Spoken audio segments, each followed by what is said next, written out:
Pwede lutuin talaga yan, talaga? Pwede talaga, oo. Kailangan lang palambutin mo kasi matigas na yan, Mga ilang taon na yan, sir? Eto, 2 taon na to. 2 taon na yan, sir, na nandyan?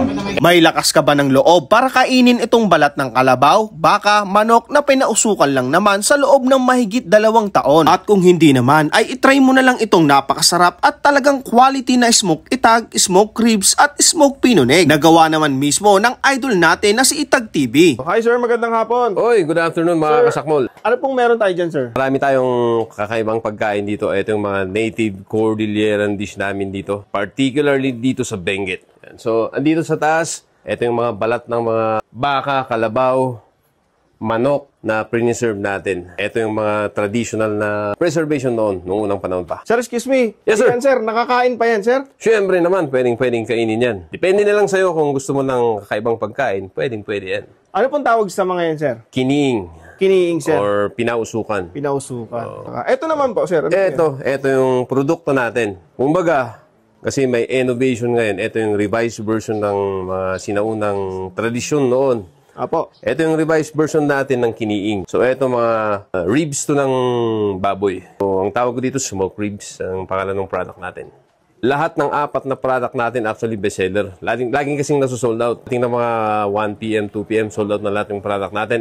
Yun yung smoke tag natin, syempre.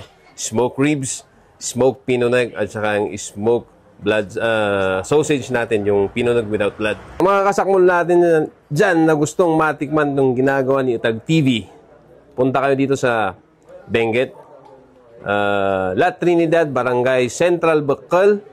Hanapin nyo yung landmark natin, Petron, Bacol. Malapit din tayo sa St. Padre Pio Church at saka sa Bacol National High School. Open tayo from 10 AM to 5 PM, pero yung pinikpikan overload natin by appointment yon. Kaya kung gusto nyo matikman, mag-book kayo ng appointment ninyo mga kasakbol. Price range yung pinikpikan overload natin, 2.5 yun. Good for 6 to 8 packs. Maximum of 10 packs yun mga kasakmol. Yun. Yung smoke tag natin na nakapack siya, naka-vacuum seal, depende kasi sa movement ng price ngayon. So, yung price natin ngayon, nasa 390 per pack. Yung pinunag natin, nasa 350 per pack. Yung smoke ribs natin, 350 per pack. Guys, ito na guys, titikman na natin yung pagkain ni Itag TV dito sa may Benguet. Ayan, dinahin natin. 3 ito guys, merong smoke itag, pinuneg. Yung pinuneg niya, 2 dito guys. Yung traditional na may dugo, sa akin wala. At syempre yung smoke ribs. So unahin muna natin tong itag talaga, smoke itag. Yun grabe. May sabaw na rin siya. Sinabaw niya. Smoke itag.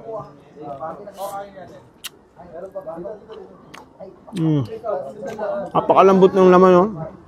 Tapos yung smoky flavor niya, talagang pasok na pasok. Parang kumakain ng high class na, yung mga smoked beef, ay smoked, meat, ganun.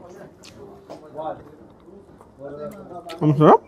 Yung sa mga hindi pa nakakalam, guys, ganito yung itsura ng kiniing, Yan. Yan siya. Yan siya kalaki. Wow.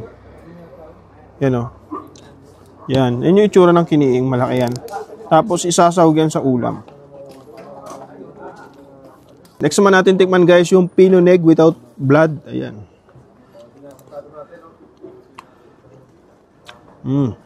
Sarap. Ang sarap naman po ba? Ang ulam talaga. Siyempre yung traditional na pinuneg, yung may dugo talaga. Ito naman yun.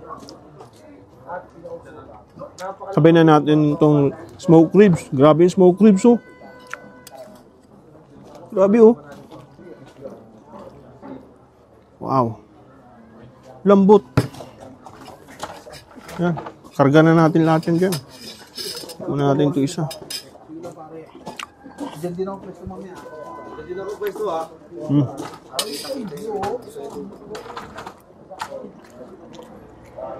Sarap ng pull tip na to guys. Yung itsura niya guys, hindi siya ganun ka-appetizing, pero pag natikman mo siya kasi, panalo talaga. Smoke rib.